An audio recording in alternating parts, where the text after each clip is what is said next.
Hello विद्यार्थियों, आज अपन उसी जर्नी को आगे जारी रखते हुए अगला चैप्टर है अपना प्राथमिक क्रियाकलाप। इससे संबंधित कुछ बिंदुओं को लेकर के अपन चर्चा करेंगे, जिसके अंतर्गत अपन ये समझने का प्रयास करेंगे कि इस चैप्टर में से किस प्रकार के प्रश्न है वो 2025 की बोर्ड परीक्षा में पूछा जा सकता है। तो उसके अंतर्गत अपन लोग बात करेंगे, जिसके अंतर्गत पहला ही अपना जो इम्पोर्टेंट एक बिंदु है अपने पास आर्थिक क्रिया, यानी आर्थिक क्रिया किसे कहते हैं। इस प्रकार का छोटा सा प्रश्न आपको देखने को मिल सकता है।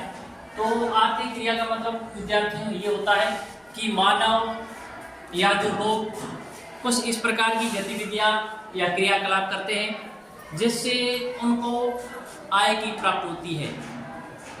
अब वो जिस प्रकार का जो क्रियाकलाप कर रहा है, उस क्रियाकलाप के करने से अगर उनको आय की प्राप्ति होती है तो अपन लोग कहेंगे, उसे कहते हैं आर्थिक क्रिया। क्या कहा जाता है उसको? आर्थिक क्रिया। यानी मानव या लोगों के द्वारा इस प्रकार की कार्य करना कि उस कार्य को करने से उन कार्य के बदले में उनको आय की प्राप्ति होती है, तो उसको अपन लोग आर्थिक क्रिया कहते हैं। मानव द्वारा किए जाने वाले वे क्रियाकलाप, यानी मानव इस प्रकार के क्रियाकलाप करेगा या गतिविधि करेगा या कार्य करेगा जिससे उसको आय की प्राप्ति होती है, उसको हम आर्थिक क्रिया के नाम से जानते हैं। और भूगोल के अंदर विद्यार्थियों सामान्य आर्थिक क्रिया है वो सामान्य रूप से 4 प्रकार की होती है। यानी आर्थिक क्रिया मुख्य कितने प्रकार की होती है? 4 प्रकार की होती है, जिसमें अपन देखेंगे प्राथमिक क्रिया, द्वितीय क्रिया, तृतीय क्रिया और चतुर्थ क्रिया। यानी प्राथमिक क्रिया का मतलब ये होगा कि जब मानव प्रकृति से या प्रकृति के साथ में प्रत्यक्ष रूप से जो गतिविधि करेगा वो प्राथमिक क्रिया के अंतर्गत शामिल किया जाता है। जैसे आदिमकालीन समाज का मानव था तो वो पूर्ण रूप से प्रकृति पर निर्भर था, यानी प्रकृति के जो संसाधन थे उन संसाधनों का ही अपने जीवन की जो आवश्यकताएं होती थी, उन आवश्यकताओं को प्रकृति से प्राप्त संसाधनों से ही उसकी पूर्ति करता था। तो प्राथमिक क्रियाकलाप में बात करेंगे। द्वितीय क्रियाकलाप के अंदर अपन ये देखेंगे कि प्राथमिक जो संसाधन है, जैसे अपन खेती करते हैं या जो पुराने समय में लोग शिकार करते थे पशुओं का, या फिर विभिन्न प्रकार के उस समय प्राचीन समय के लोग जो विभिन्न प्रकार के पेड़ पौधों से फल फूल और सब्जियों को क्या करते थे, संग्रहित है वो करते थे। तो वो सारे के सारे प्राथमिक क्रिया के अंतर्गत आएंगे। और द्वितीय क्रिया का मतलब है प्राकृतिक रूप से मिलने वाले जो भी संसाधन होते हैं उनके अंदर मानव तकनीकी के द्वारा या उस तकनीकी के द्वारा उसके रूप में कुछ परिवर्तित करता है, तो उससे अपन द्वितीय क्रिया यानी विनिर्माण से संबंधित सारी की सारी क्रिया विद्यार्थियों द्वितीय क्रिया के अंतर्गत आएगी।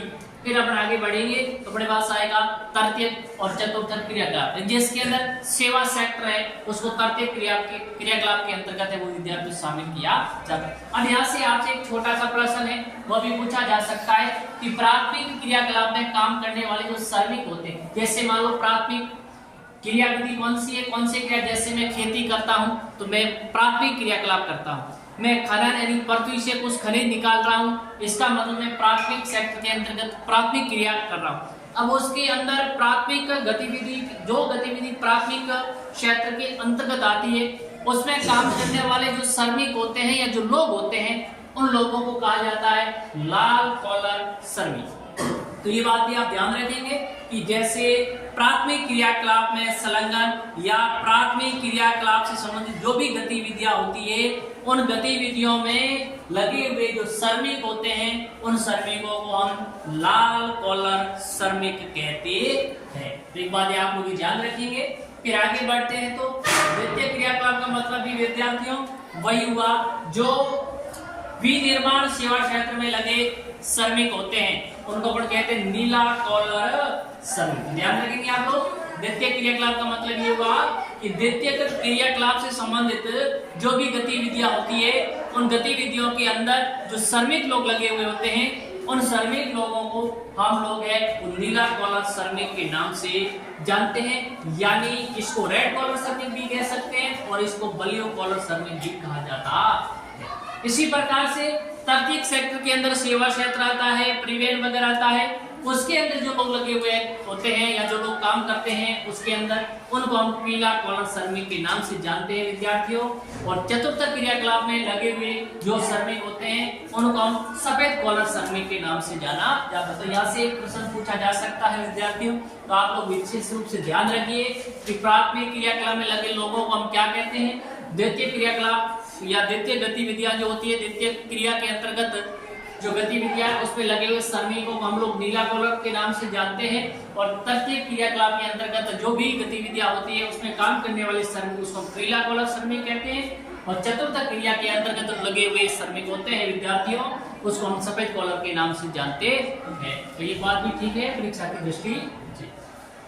अब विद्यार्थियों जब हम लोग प्राथमिक क्रियाकलाप क्रियाओं की बात करते हैं तो उसके अंदर देखते हैं कि प्राथमिक क्रियाएं है, इन प्राथमिक क्रियाओं का सीधा संबंध किससे होता है विद्यार्थियों, पर्यावरण। ये क्रिया करने वाले इस समय के प्राथमिक क्रिया करने वाले प्राथमिक क्रियाकलाप में जो लोग होते हैं वो लोग अपनी आवश्यकताओं की पूर्ति करने के लिए सीधे पर्यावरण पर निर्भर रहते हैं। तो देखिए प्राथमिक क्रिया प्रत्यक्ष रूप से किस पर निर्भर करती है विद्यार्थियों, प्रत्यक्ष रूप से पर्यावरण पर निर्भर करती है। दूसरा, अब प्राथमिक क्रियाकलाप में आता क्या क्या, यहाँ से प्रश्न आपसे, ये भी ठीक लाइन है विद्यार्थियों, आपसे सत्य और असत्य प्राथमिक क्रियाकलाप के संबंध में कौन सा कथन सत्य है उस या फिर कौन सा कथन असत्य, इस प्रकार का प्रश्न पूछा जा सकता है। तो इस लाइन को दिया जाएगा वहाँ कि प्राथमिक क्रियाकलाप में संलग्न लोग प्रत्यक्ष रूप से पर्यावरण पर निर्भर होते हैं। ये बात सत्य है या फिर असत्य है? ये बात बिल्कुल सत्य है। हम जानते हैं कि हमें जिन भी संसाधनों की आवश्यकता होती है, जैसे जल की या मैं दूसरा मानूं रहने के लिए या मृदा की, जिनकी भी जो आवश्यकता है उन सभी की पूर्ति हमें पर्यावरण से होती है। इसलिए प्राथमिक क्रियाकलाप में संलग्न जो लोग होते हैं उनका प्रत्यक्ष रूप से जो संबंध होता है वो पर्यावरण से उनका प्रत्यक्ष रूप से क्या होता है विद्यार्थियों, संबंध होता है। या वो प्रत्यक्ष रूप से किस पर निर्भर करते हैं, पर्यावरण पर निर्भर करते हैं, क्योंकि उनकी आवश्यकताओं की जो पूर्ति है वो पर्यावरण ही करता है, इसलिए वो पर्यावरण प्रत्यक्ष रूप से संबंध निर्भर करते हैं। तो ये लाइन आपको यहाँ गलत या सही के रूप में देकर के प्रश्न गलत करवाया जा सकता है। तो आप विद्यार्थियों इस लाइन का विशेष रूप से ध्यान रखेंगे। आगे अपन लोग बढ़ते हैं तो अपन ये देखेंगे कि प्राथमिक क्रिया यानी मानव किस प्रकार की गतिविधि करेगा, वह गतिविधि प्राथमिक क्रिया के अंतर्गत आती है। यानी जैसे आखिर का मतलब होता है विद्यार्थियों शिकार करना। आखिर का मतलब क्या होता है, शिकार करना। या फिर मैं बात करूं भोजन का संग्रह, यानी जो अपने पास भोजन यानी विभिन्न प्रकार के खाने योग्य पेड़ पौधों से प्राप्त जो सामग्री है उसको आने वाले टाइम के लिए संग्रहित करके रखना, यानी भोजन संग्रह की प्रवृत्ति। या पशु चारण यानी पशुओं को चराना, या फिर मछली पकड़ना। यानी यहाँ जो पशु चारण होगा विद्यार्थियों वो पशु चारण इस प्रकार का कि उन पशुओं से प्राप्त होने वाले जो उत्पाद है उन उत्पादों का उपयोग अपने जीवन निर्वाह के लिए किया जाएगा, ना कि पशुओं से प्राप्त होने वाले उत्पादों को बाजार में बेचा जाएगा। अगर वाणिज्य दृष्टि से होता है तो वो प्राथमिक क्रियाकलाप के अंतर्गत नहीं आकर के विद्यार्थियों द्वितीय क्रियाकलाप के अंतर्गत चला जाता है। तो यहाँ पशु चारण पर पड़ेगा कि क्या होता है, उसके बाद बात करेंगे। मछली का पकड़ना है, वनों से लकड़ी का काटना है, कृषि करना है और विभिन्न प्रकार के खनिजों को निकालना पृथ्वी से। ये सारी की सारी गतिविधियां प्राथमिक क्रिया के अंतर्गत शामिल की जाती। तो ये भी आप ध्यान रखेंगे कि कौन सी गतिविधि यानी किस प्रकार के क्रियाकलाप प्राथमिक क्रियाकलाप के अंतर्गत आते हैं, ध्यान रखेंगे। आखेट यानी शिकार करना, भोजन का संग्रह, पशु चारण, मछली का पकड़ना, वनों से लकड़ी का काटना, कृषि और खनन। इसी बात को आगे बढ़ाते हैं तो हम लोग देखते हैं विद्यार्थियों की आदिम कालीन मानव यानी प्राचीन समय का मानव समाज था वो प्रत्यक्ष रूप से किस पर निर्भर था विद्यार्थियों, पर्यावरण पर निर्भर था। हमने पढ़ा था यानी कि आदिम कालीन समाज यानी पुराने समय का समाज था वो प्रत्यक्ष रूप से पर्यावरण पर या प्रकृति पर क्या था, निर्भर था। यानी आदिम कालीन मानव समाज अपना जीवन का निर्वाह यानी अपना जीवन का पालन पोषण या जीवन निर्वाह करने के लिए वो किस पर निर्भर था, पूर्ण रूप से किस पर निर्भर था विद्यार्थियों, पर्यावरण पर निर्भर। यानी पर्यावरण या मैं कह सकता हूं वातावरण पर क्या था बच्चों, यानी पर्यावरण या वातावरण से जो भी घटक प्राप्त होते थे उन घटकों का ही वो अपने जीवन की जो आवश्यकताएं होती थी उन आवश्यकताओं की पूर्ति करने के लिए उनका क्या करता था, उपयोग एवं करता था। तो आदिमकालीन मानव समाज का जीवन निर्वाह पूर्ण रूप से वातावरण पर निर्भर था विद्यार्थियों। अब जब ये उनका जीवन पूर्ण रूप से वातावरण पर निर्भर था तो ये लोग क्या करते थे, एक तो जंगलों से खाने योग्य कंदमूल का क्या करते थे उस समय संग्रह करते थे। वह देखते थे कि आने वाले समय के लिए हो सकता है कि इनकी खाने योग्य कंदमूल इनकी क्या हो सकती है, कमी हो सकती है। तो इसलिए उनका क्या करते थे, संग्रह करते थे कि आने वाले टाइम में आज अगर इसका संग्रह करेंगे तो हो सकता है कल अपने को न मिले, तो आज जो संग्रह अपन लोगों ने किया है इनका उपयोग है वो अपन कल है वो कर सकते हैं। और दूसरे लोग इस प्रकार उस समय के जो लोग हैं वो अपना जीवन चलाने के लिए क्या करते थे, पशुओं का आखेट पशुओं का शिकार करते। यानी आदिमकालीन मानव समाज का विद्यार्थियों वो अपने जीवन निर्वाह के लिए वातावरण पर निर्भर था और अपना जीवन निर्वाह करने के लिए क्या करता था, इन जंगलों से खाने योग्य कंदमूल का संग्रह है उसको एकत्रित करता था और दूसरा पशुओं का क्या करता था, शिकार। आखेट किसका करता था विद्यार्थियों, पशु का। लेकिन ये पशुओं का आखेट या शिकार है इस प्रकार के उस समय आदिमकालीन मानव किन क्षेत्रों में करता था, जो अति शीत और अत्यंत उष्ण क्षेत्र, यानी पृथ्वी पर जहां अत्यधिक ठंडे क्षेत्र, जो अत्यधिक गर्म क्षेत्र थे, उनके लोग हैं वो पशुओं का क्या करते थे विद्यार्थियों, शिकार करते। जब अपन ग्लोब की बात करते हैं तो उस पर देखते हैं कि सबसे ज्यादा गर्म क्षेत्र ग्लोब पे कहां पे और सबसे ज्यादा ठंडी क्षेत्र कहां है। वहां पर जो लोग हैं वो पशुओं का क्या करते थे विद्यार्थियों, शिकार करते थे। क्यों? क्योंकि अपने जीवन निर्वाह करने के लिए।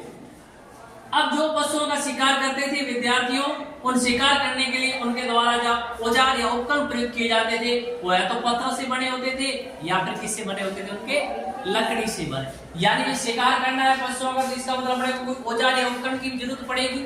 उस समय उन लोगों के औजार या उपकरण बने हुए होते थे या तो पत्थर से बने हुए होते थे या फिर किससे बने होते थे विद्यार्थियों, लकड़ी से बने हुए तीर है उनका उपयोग विद्यार्थियों किया जाता था। ध्यान रखोगे आप कि पशुओं का आखेट ये किस जगह पे होता है, जो अत्यधिक ठंडे क्षेत्र या फिर अत्यधिक गर्म क्षेत्र थे उन क्षेत्रों में ये पशुओं का शिकार है वो किया जाता था। फिर अपने बात की जंगलों से खाने एवं कंदमूल का भी लोग उस समय क्या करते थे, संग्रह। ये संग्रह कहाँ के लोग करते, किन क्षेत्र में रहने वाले लोग करते थे, एक तो उच्च अक्षांश क्षेत्र के और दूसरे निम्न अक्षांश वाले उस, यानी जैसे अपन विद्यार्थियों ग्लोब की बात करते हैं, मान लो ये आपका ग्लोब है।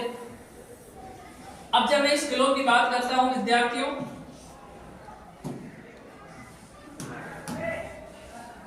अब ये ग्लोब को दो बराबर भागों में बांटने वाली एक लाइन होती है जिसको अपन कहते हैं भूमध्य रेखा या विषुवत रेखा। ये ग्लोब को बराबर दो भागों में बांटती है। इस रेखा के ऊपर वाले भाग को उत्तरी गोलार्ध और इस रेखा के नीचे वाले दक्षिणी भाग को क्या कहते हैं, दक्षिणी गोलार्ध। अब जीरो के बाद में आपका 1 डिग्री अक्षांश, 2 degree, 3 degree, 4 degree, 5 degree, 6 degree इस प्रकार से ऐसे लेकर के मान लो यहाँ पे आ गया 23.5 डिग्री अक्षांश और इधर भी आ गया 23.5 डिग्री। इधर वाले 23.5 डिग्री को अक्षांश, उत्तरी गोलार्ध में 23.5 डिग्री के अक्षांश को अपन क्या कहते हैं विद्यार्थियों, एक विशेष रेखा के नाम से जानते हैं जिसको क्या कहते हैं, कारक रेखा। इसी प्रकार से दक्षिणी गोलार्ध में भी 23.5 डिग्री दक्षिणी अक्षांश रेखा होती है, उसको अपन क्या कहते हैं विद्यार्थियों, मकर रेखा। अब ये कह रहा है दो क्षेत्र, एक उच्च अक्षांश वाले, ये अक्षांश यहाँ 89 डिग्री होगा, इधर भी कितना होगा 89 होगा अक्षांश रेखा पे, 90 डिग्री अक्षांश रेखा, इधर भी कितना आएगा 90 डिग्री अक्षांश। ये 0 डिग्री, इसका मतलब सबसे ऊपर ये उस अक्षांश ये होगा विद्यार्थियों। और ये किस प्रकार के अक्षांश से, निम्न अक्षांश का क्षेत्र। किस प्रकार का, निम्न अक्षांश क्षेत्र। तो दो क्षेत्र, एक तो विषुवत रेखा के आसपास वाला क्षेत्र जिसको अपन कहते हैं निम्न अक्षांश क्षेत्र, एक धुरों के आसपास वाला क्षेत्र जिसको अपन क्या कहते हैं, उस अक्षांश क्षेत्र। तो उस आदिमकालीन मानव समाज के लोग ये धुरों के पास और विषुवत रेखा के पास रहने वाले थे, वो क्या करते थे, जंगलों से खाने योग्य कंदमूल का क्या करते थे विद्यार्थियों, संग्रह करते थे।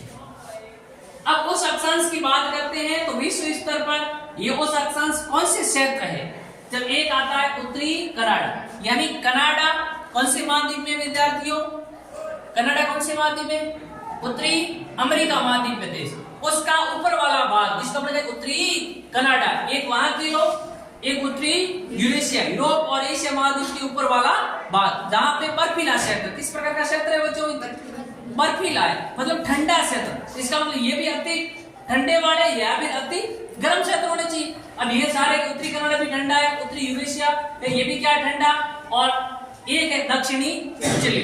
यानी ये दोनों के दोनों विद्यार्थियों कौन से गोलार्ध के अंदर है? उत्तरी गोलार्ध में। कौन से गोलार्ध में है? उत्तरी गोलार्ध के क्षेत्र। जबकि विद्यार्थियों ये जो दक्षिणी चिली है ये कौन से गोलार्ध का है? दक्षिणी गोलार्ध में। कौन से गोलार्ध में? और चिली कौन से महाद्वीप के अंदर है विद्यार्थियों? दक्षिणी अमेरिका। दक्षिणी अमेरिका की दक्षिणी चिली है। चिली का कौन सा भाग विद्यार्थियों? दक्षिणी। और वहां पे वो ये आदिमकालीन मानव समाज है, वो ये कूट को क्या करता था? संग्रह करता। इस बात ध्यान रखो विशेष रूप से, ठीक है। फिर निम्न अक्षांश के क्षेत्र जो 0 डिग्री के आस वाले ये वाले क्षेत्र, यानी ये क्षेत्र उत्तरी कनाडा वाला आपका यहाँ पे होगा, यूरेशिया मगर यहाँ पे होगा, और यहाँ पे वो है, यहाँ पे आपका मान लो क्या होगा विद्यार्थी? चिली होगा। क्या होगा? ये 3 क्षेत्र है ग्लोब पे, वहां पे ये उस अक्षांश के क्षेत्र है, और वहां पे विभिन्न प्रकार के खाने योग्य वस्तुओं का आदिमकालीन मानव समाज क्या करता था?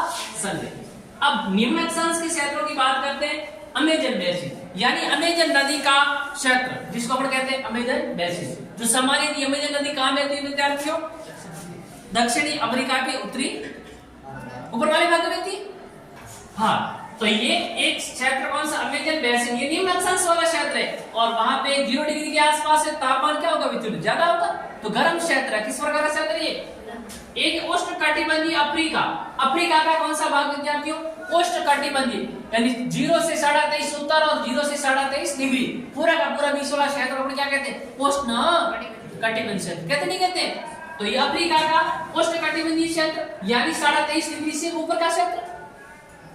और फिर किसकी बात कर रहा है ये? ऑस्ट्रेलिया का, और उसके बाद में कह रहा है दक्षिणी पूर्वी एशिया का कौन सा भाग? दक्षिणी और पूर्वी एशिया का आंतरिक क्षेत्र। कौन सा? दक्षिणी पूर्वी एशिया का आंतरिक क्षेत्र। इन क्षेत्र ये परीक्षा की दृष्टि से मोस्ट इंपोर्टेंट है विद्यार्थियों, और यहाँ से प्रश्न पूछा जाएगा, तो आप विशेष रूप से इनका क्या रखोगे विद्यार्थियों? ध्यान रखेंगे। चलते हैं आगे अपन देखते हैं कि ये यानी जब आदिमकालीन मानव समाज था, तो उन्होंने सबसे पहले शिकार करना, शिकार के बाद में क्या सीखा था उन्होंने? कि किस खाने योग्य जो भी कंदमूल होते थे उनको संग्रह कर शिकार करता, उनको संग्रह करता था। उन 2 तरीकों से अपना जीवन क्या करता था? चलाता था, जीवन निर्वाह करता था। लेकिन धीरे धीरे उनके अंदर क्या आई विद्यार्थियों? समझ आई, समझ विकसित हुई। तो उन्होंने क्या किया? जब उनमें समझ विकसित हुई, लेकिन ये अब देख रहे हैं, अब इस यानी ये जो आदिमकालीन मानव समाज था विद्यार्थी, वो भोजन, वस्त्र, आवास और आवश्यकताओं की पूर्ति के लिए पूर्ण रूप से किस पर निर्भर था? ध्यान रखना, ये आदिमकालीन मानव समाज की विशेषता है। पूर्ण रूप से वो प्रकृति पर या पर्यावरण पर क्या था? निर्भर। और बहुत कम पूंजी और निम्न स्तरीय तकनीकी, यानी यहाँ पे इस प्रकार के शिकार करना, कंदमूल को एकत्रित करना, इसमें ज्यादा कोई तकनीकी जरूरत भी नहीं थी, और नहीं कोई ज्यादा पूंजी की जरूरत। ना तो पूंजी की जरूरत थी नहीं ज्यादा, नहीं तकनीकी, न उस समय लोगों के पास पैसे थे, और नहीं उस समय उनके पास तकनीकी का क्या था? ज्ञान भी नहीं था। लेकिन फिर इसमें जरूरत भी नहीं थी। फिर प्रति व्यक्ति उत्पादकता भी क्या होती थी? निम्न होती थी, यानी ज्यादा वो संग्रह या ज्यादा शिकार भी नहीं करते। उस प्रत्येक व्यक्ति की उत्पादकता भी क्या होती थी? उस समय कम होती थी, या क्या होती थी? निम्न होती थी। तो धीरे धीरे क्या हुआ विद्यार्थियों कि ये समाज समय बीतता गया, तो अपन भी जानते हैं उनके सोचने समझने की और तकनीकी में क्या हुआ? सुधार हुआ। सुधार नहीं, अब सुधार हुआ तो उन्होंने, उनके दिमाग में आइडिया आया कि सिर्फ अपन शिकार करके और भोजन खाने योग्य जंगलों से कंदमूल को संग्रह करके अपन जीवन का निर्वाह है वो कर सकते हैं, लेकिन ज्यादा समय तक नहीं कर सकते हैं। तो उन्होंने, उनके दिमाग में विचार आया, आइडिया आया कि क्यों नहीं हम इन पशुओं को पालतू बना ले। किसको पालतू बना ले? पशुओं को भी रख ले साथ में। यानी कि यहाँ पर लोग ये शिकार वगैरह ये तो कर ही रहे हैं, भोजन का संग्रह भी कर रहे हैं, और साथ साथ में एक और नया काम कर ले। क्या कर ले?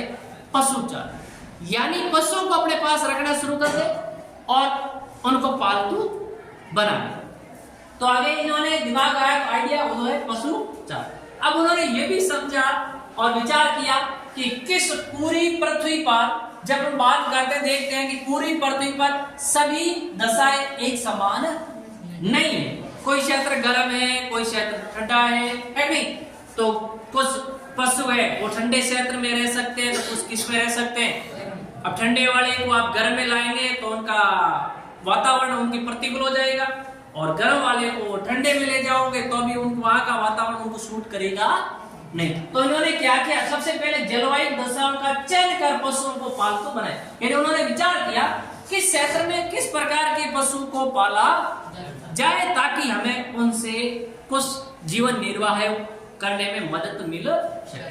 तो उन्होंने इस पर विचार किया, जलवायु दिशा को जाना, समझा, उसे विचार किया, उसके बाद में किस प्रकार की जलवायु में कौन सा पशु के लिए अनुकूल है, उस बात को उन्होंने फिर उन्हीं पशुओं को वहां पालतू बनाए। फिर भौगोलिक कारक और तकनीकी विकास के आधार पर पशुचारण भी कितने प्रकार का विद्यार्थियों, ये भी 2 प्रकार का। कितने प्रकार का है? यानी भौगोलिक यानी प्रकृति के कारक और वहां पे विकसित तकनीकी के आधार पे पशुचारण भी कितने प्रकार का है?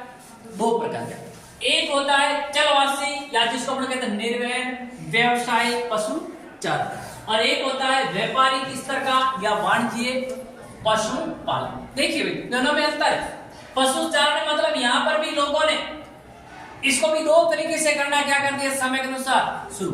यानी एक कुछ लोग ऐसे होते हैं जो अपन जानते हैं कि घर के अंदर मान लो किसी के घर में एक गाय होती है, तो वो उस एक गाय का दूध दही वगैरह होता है, उस पूरे का पूरा उपयोग है वो सिर्फ किस लिए करता है, अपने घी वगैरह तो उससे पूरा उपयोग है वो अपने परिवार में कर लेता है। तो इसका मतलब उसका उपयोग वो उस पशु का से प्राप्त होने वाला जो उत्पाद है उसका उपयोग है वो सिर्फ अपने परिवार के निर्वाह के लिए ही कर रहा है। और एक ऐसे होते हैं लोग 10, 15, 20 गाय या भैंस रखते हैं, रखते नहीं रखते हैं, फिर उससे होने वाला उत्पाद जो दूध दही घी उसको बाजार में क्या किया जाता है विद्यार्थियों, बेच दिया जाता है। अब वो उनका उपयोग उनको रखने के पीछे उनका एकमात्र उद्देश्य क्या है, दूध उनसे प्राप्त होने वाले उत्पाद का व्यापार करना। क्या करना? तो इसका मतलब वो किस स्तर में आएगा, व्यापारिक स्तर या वाणिज्यिक पशु बात समझ आएगी नहीं? तो ये पशुचारण भी 2 प्रकार से होता है विद्यार्थियों। एक होता है चलवासी या निर्वहन व्यवसाय, यानी ये इस प्रकार का जो है यहाँ सिर्फ मानव पशुओं का जो पालन करेगा वो सिर्फ अपना जीवन निर्वाह के लिए ही करता है। लेकिन चलवासी का मतलब ये होता है कि उस पुराने टाइम में आदिमकालीन मानव समाज है चलवासी निर्भर व्यवसाय करता था, लेकिन आजकल ये व्यापारिक स्तर ये वाणिज्यिक पशुपालन किया जाता है। ये जो चलवासी या निर्वहन व्यवसाय, ये निर्वहन का मतलब सिर्फ अपने परिवार का पालन पोषण या अपनी आवश्यकताओं को की जो आवश्यकता होती है उसकी पूर्ति के लिए पशुओं का पालन करना। चलवासी इसलिए कहते हैं विद्यार्थियों कि उस समय लोग किसी क्षेत्र से दूसरे क्षेत्र में पशुओं को लेकर के स्थानांतरित हो जाते थे, ऋतुओं के अनुसार उस क्षेत्र को क्या कर लेते थे, चेंज करते थे, क्या बदलते थे, क्या करते क्षेत्र को, क्योंकि उस समय ये जल की व्यवस्था थी नहीं, उतनी उपलब्धता नहीं थी, बारिश किसी जगह होती थी और किसी जगह नहीं होती थी। जिस जगह बारिश होती, घास फूस अच्छा होता तो लोग उस क्षेत्र को छोड़ के वहां चले जाते थे, इसलिए चलवासी भी कहा जाता है। अब चलवासी निर्वाण जो व्यवसाय है या पशुचारण है विद्यार्थियों, इसे पशुचारक यानी जो व्यक्ति पशुओं को रखता है उसको अपन क्या कहते हैं, पशुचारक। पशुचारक है पूर्ण रूप से पशु से प्राप्त होने वाले वस्तुओं का उपयोग अपने जीवन में करता। उसको अगर भोजन की जरूरत है तो भी पशुओं से प्राप्त उत्पाद का क्या करता था, उपयोग करता था। उसको वस्त्र की जरूरत है तो पशुओं से प्राप्त होने वाले चमड़े से बने हुए वस्त्रों का वो क्या करता था, उपयोग करता था। उसको आवास में रहने की आवास की जरूरत है तो वो भी पशुओं से एक काल अगर प्राप्त होती उससे बनाता था। और औजार भी किससे बनाए जाते थे, पशु होते हैं उनके मरने के बाद उनके जो अवशेष होते थे उनसे औजार बनाए जाते थे। और एक जगह से दूसरी जगह जाने के लिए भी किसका उपयोग करता था, यंत्र के रूप में पशुओं का। इसका मतलब है उस समय का समाज के लोग थे या जो समाज आदिमकालीन मानव समाज था वो पूर्ण रूप से किस पर निर्भर हुआ, पशु थे। यानी भोजन के लिए पशु पर निर्भर, वस्त्र के लिए पशु पर निर्भर, आवास के लिए पशु पर, औजार के लिए पशु पर, और यातायात के लिए किस पर निर्भर होता है विद्यार्थी, पशु पर निर्भर होता था। ठीक बात। अब व्यापारिक स्तर में अब देखिए विद्यार्थियों, अपन इसी के अंदर मैंने आपको बताया था कि चारागाह की उपलब्धता, मतलब जो पशु को अपन रखते थे उनके लिए घास फूस के लिए जो क्षेत्र होता था उसको क्या बोलते थे, चारागाह। तो उसकी उपलब्धता के आधार पे वो क्या करते थे, यानी अगर कहीं पे पशु को रखा हुआ घास फूस नहीं, चारागाह उपलब्ध नहीं है, तो वो लोग उस क्षेत्र को छोड़ के दूसरी जगह पर भी जाते थे जहां दूसरा चारागाह, जहां पे जो घास फूस ठीक ठाक वो चारागाह के अंदर है। तो ये क्या, चारागाह की उपलब्धता के आधार पर स्थान का क्या करते थे विद्यार्थियों, परिवर्तन है वो करते थे। फिर इस प्रकार की विश्व स्तर पर अगर हम बात करें तो ये कह रहा है कि उष्णकटिबंधीय अफ्रीका, अपने पढ़ा ना कि जलवायु दशाओं का चयन कर वहां पे अलग अलग प्रकार के पशु, अलग अलग प्रकार की जलवायु वाले क्षेत्रों में अलग अलग प्रकार के पशुओं को रखा जाता है। तो ये कह रहा है कि उष्णकटिबंधीय अफ्रीका का क्षेत्र है, यानी अफ्रीका महाद्वीप के अंदर उष्णकटिबंधीय क्षेत्र है जो 0 से 23.5 डिग्री के मध्य का क्षेत्र है अफ्रीका महाद्वीप में। वहां पर किसको रखते थे, गाय को, और किसको रखा जाता था विद्यार्थियों, सारा और एशिया मरुस्थल है, सारा और एशिया मरुस्थल बड़ा क्षेत्र है। वहां पे सारा कहां पड़ता बच्चों, अफ्रीका का उत्तरी वाले भाग वहां पड़ेगा सारा मरुस्थल, और एशिया मरुस्थल है वहां पर किसका रखते थे, भेड़ बकरी और ऊंट का। तिब्बत और पर्वतीय क्षेत्र है वहां पर किसको रखा जाता था, याक को, और एंडीज पर्वतीय क्षेत्र में किसको पाला जाता था विद्यार्थियों। तो ध्यान रखेंगे ये इंपॉर्टेंट है परीक्षा की दृष्टि से दोनों, कि तिब्बत में किसको रखते हैं, याक को, और एंडीज पर्वतीय श्रेणी में किसको रखा जाता है विद्यार्थियों, लामा पशु। ठीक है, इसी प्रकार आर्कटिक और उत्तरी ध्रुवीय बर्फीले क्षेत्र है वहां पर किसको रखा जाता है, रेनडियर। ये तीन आप परीक्षा की दृष्टि इंपॉर्टेंट विद्यार्थी, यहाँ से प्रश्न पूछा जाए। तिब्बत या पर्वतीय, तिब्बत का पर्वतीय क्षेत्र में क्या रखते हैं, किस पशु को रखा जाता है, याक। एंडीज पर्वतीय क्षेत्र में किस पशु को रखा जाता है विद्यार्थियों, लामा को, और आर्कटिक और उत्तरी ध्रुवीय क्षेत्र में किसको रखते हैं विद्यार्थियों, रेनडियर। ये बात आप लोगों को ध्यान रखेंगे। अब अपन देखते हैं ये व्यापारिक स्तर या वाणिज्य स्तर का जो पशुपालन है वो किस लिए करते हैं, कि उनसे प्राप्त होने वाले विभिन्न प्रकार के उत्पाद को बाजार में बेचने के लिए इसका उत्पादन है वो किया। तो अधिक व्यवस्थित और अधिक पूंजी प्रदान, अब इसके लिए पूंजी की भी ज्यादा, यानी पशुओं को खरीदने के लिए पैसे की जरूरत भी पड़ती है ना। आप व्यवसाय करेंगे 10, 15, 20 पशु तो रखेंगे कम से कम एक ही प्रकार के, तो इसका मतलब उसके लिए किसकी जरूरत पड़ेगी, पूंजी की जरूरत पड़ेगी, और ये एक व्यवस्थित रूप में किया जाता है।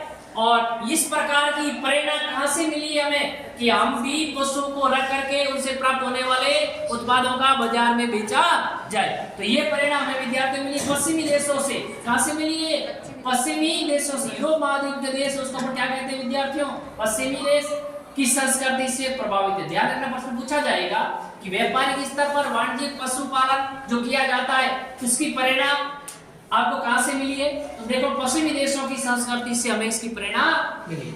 अब इन पशुओं को रखने के लिए फॉर्म क्या होते हैं विद्यार्थियों, स्थायी फॉर्म बना दिए जाते हैं। और फॉर्म क्या होते हैं, आकार में बहुत बड़े बड़े होते हैं, और उन बड़े बड़े फॉर्मों को छोटे छोटे टुकड़ों में काट करके बाट वगैरह बना करके उन फॉर्मों को क्या कर दिया जाता है, बंद कर दिया जाता है।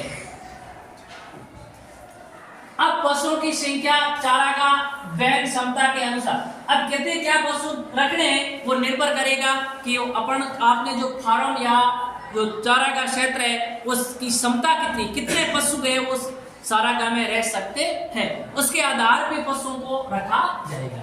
और एक ही प्रकार के पशु, यानी आप अगर वाणिज्यिक पशुपालन कर रहे हैं तो पशु एक ही प्रकार के, ऐसे नहीं गाय रखो, भैंस रखो, बैल रखो, घोड़े रखो, ऊंट रखो, ऐसा नहीं। सिर्फ या तो बैल है तो मतलब गाय है तो गाय रखेंगे, या भैंस है तो भैंस, या घोड़ा है तो घोड़ा। एक ही प्रकार के पशु है वो रखे जाते हैं। जिसमें आपके पास भेड़े भी हो सकती है, बकरी भी हो सकती है, गाय भी हो सकता है, बैल भी हो सकता है, और क्या हो सकता है विद्यार्थियों, घोड़ा। अब इनसे प्राप्त होने वाला मांस, ऊन, खाल उसको बाजार में बड़े स्तर पर क्या किया जाता है विद्यार्थियों, बेचा जाता है। ठीक बात है। अब अपन ये देखेंगे कि विश्व के अंदर ऐसी कौन सी जगह है जहां पर इन वाणिज्यिक पशुपालन किया जाता है, कौन से क्षेत्र है जहां पे बड़े स्तर पर वाणिज्यिक पशुपालन है वो किया जाता है। तो एक अपन देखेंगे विद्यार्थियों कहां पे किया जाता है, न्यूजीलैंड में, और कहां किया जाता है, ऑस्ट्रेलिया में, और कहां किया जाता है, अर्जेंटीना में, और कहां किया जाता है विद्यार्थियों, उरुग्वे, और कहां किया जाता है विद्यार्थियों, यूएसए। राज्य अमेरिका। तो ये क्षेत्र है, ध्यान रखोगे आप, परीक्षा में बड़े इंपॉर्टेंट है। कौन कौन से क्षेत्र है जहाँ पे वाणिज्यिक स्तर पर किसका पालन किया जाता है? वाणिज्यिक स्तर पर पशु पालन किया जाता है। तो इनको मैप के माध्यम से समझने का प्रयास करते हैं। अपने पास ये विद्यार्थी क्या है, विश्व का मानचित्र है, जिसके अंतर्गत अपन देखते हैं, अभी अपन ने 4 जगहों के बारे में बात की थी। एक अपने पढ़ा था संयुक्त राज्य अमेरिका, तो ये वाला क्षेत्र है, ये कहाँ है विद्यार्थियों? संयुक्त राज्य अमेरिका। यहाँ पर भी वाणिज्यिक स्तर का पशुपालन किया जाता है। फिर ये जगह है, यहाँ पे इस जगह को अपन क्या कहते हैं विद्यार्थियों? अर्जेंटीना। और ये कौन सा महाद्वीप है विद्यार्थियों? उत्तरी दक्षिणी अमेरिका। और ये कौन सा है? उत्तरी अमेरिका। इसी के अंदर यहाँ पे जगह है जिसका नाम क्या है विद्यार्थियों? उरुग्वे। क्या नाम है? उरुग्वे। तो ये दोनों को देने क्षेत्र कहाँ है? दक्षिणी अमेरिका में। इसी प्रकार से एक क्षेत्र आपके पास ये, इसको अपन क्या कहते हैं विद्यार्थियों? ऑस्ट्रेलिया। और इधर छोटे छोटे द्वीप, इसको क्या कहते हैं? न्यूजीलैंड। तो ये 5 जगह जहां पर क्या किया जाता है? वाणिज्यिक पशुपालन है वो किया जाता है। इसी प्रकार से विद्यार्थियों अपन लोग देखते हैं कि जो अभी अपन ने पढ़ा था, जो जीवन निर्वाह या पशु चलवासी पशुपालन, ये विश्व की किस किस जगह पर किया जाता है? मोस्ट इंपोर्टेंट विद्यार्थियों, परीक्षा की दृष्टि से 100% यहाँ से प्रश्न आपसे पूछा जाएगा। जिसमें पहली जगह उत्तरी अफ्रीका के अंटार्कटिक तट से अरब प्रायद्वीप होता हुआ मंगोलिया से मध्य चीन, ये एक क्षेत्र है विद्यार्थियों जहाँ पे चलवासी पशुचारण है वो किया जाता है। वो क्षेत्र थे, वहां पे व्यापारिक पशुपालन किया, व्यापार की दृष्टि से पशुओं का पालन करते हैं। लेकिन यहाँ के लोग हैं वो पशुओं का पालन सिर्फ अपने जीवन निर्वाह के लिए करते हैं। तो एक क्षेत्र कौन सा? उत्तरी अफ्रीका के अंटार्कटिक तट से। देखिए विद्यार्थी, ये जो आपके पास एक सागर दिख रहा है, महासागर दिख रहा है, इस महासागर को क्या कहते हैं?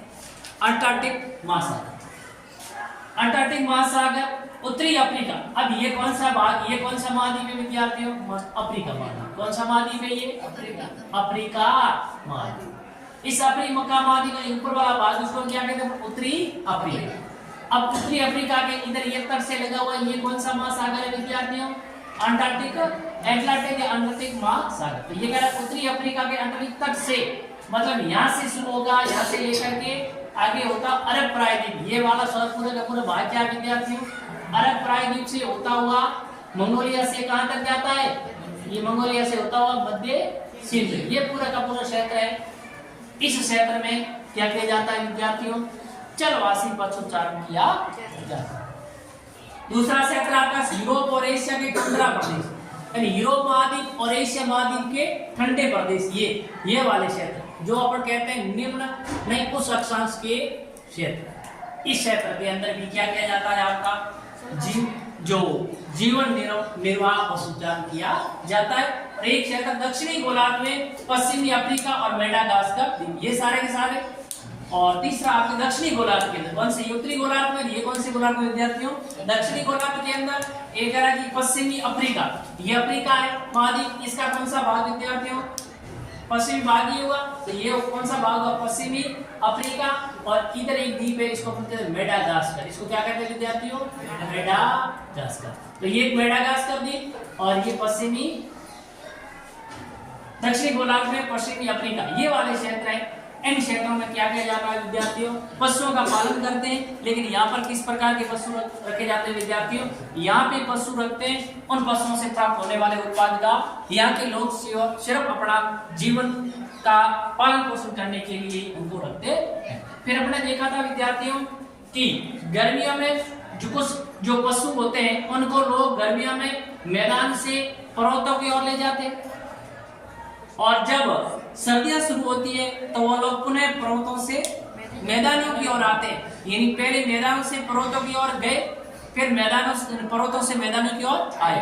मतलब जैसे ऋतु बदलेगी वैसे वैसे वो जगह को क्या करते हैं? चेंज करते नहीं करते? इसलिए इसको अपन क्या कहते हैं विद्यार्थियों? ऋतु प्रवास कहते हैं। क्या कहा जाता है? ऋतु प्रवास कहा जाता है। तो ध्यान, ऋतु प्रवास का मतलब क्या हुआ? ऋतु के अनुसार पशुओं को एक जगह से दूसरी जगह लाते ले जाते हैं। यानी गर्मी के अंदर वो मैदान से पर्वतों में ले जाते हैं और सर्दियों में पर्वतों से मैदानों की ओर लाते हैं। तो ऋतु के अनुसार क्या करते हैं? पशुओं का स्थान बदलते हैं। इसलिए इसको अपन कहते हैं ऋतु प्रवास बोलते हैं। क्या बोलते हैं विद्यार्थियों? ऋतु प्रवास। इसी प्रकार से भारत के अंदर भी पशुओं का क्या होता है, ऋतु के अनुसार स्थान को चेंज किया जाता है, इसलिए अपन उसको बोलते हैं ऋतु प्रवास। भारत के अंदर विशेषकर हिमालय के क्षेत्र, कौन से क्षेत्र विद्यार्थियों, हिमालय के क्षेत्र है, वहां की जो जनजातियां हैं, गुर्जर है, बकरवाल है, गद्दी है और भोटी। ये इंपॉर्टेंट परीक्षा की दृष्टि से विद्यार्थी ध्यान रखना। भारतीय के क्षेत्र में, भारत के हिमालय के क्षेत्र में किन जनजातियों के द्वारा, गुर्जर, बकरवाल, गद्दी और भोटिया, ये जनजातियां हैं, ये क्या करती है, ऋतु प्रवास करती है, यानी अपने पशुओं को ऋतु के अनुसार एक जगह से दूसरी जगह, यानी गर्मियों में तो ये मैदान से पर्वतों को ले जाते हैं और सर्दियों में पर्वतों से वापस कहाँ जाते हैं, मैदानों में आ जाते हैं। इस प्रकार से विद्यार्थियों प्राथमिक क्रियाकलाप के अंतर्गत आज अपन लोगों ने जो बात की थी, वो बात की थी आखेट और खाने योग्य जो सामग्री है उसको संग्रह करना। उसके बाद मानव ने क्या करना शुरू किया, पशु पालन शुरू किया, और पशुपालन के अंदर अपने गहन निर्वाह जो पशुपालन और एक अपन लोगों ने मतलब जो निर्वाह पशुपालन और एक अपन ने पढ़ा था वाणिज्यिक पशुपालन।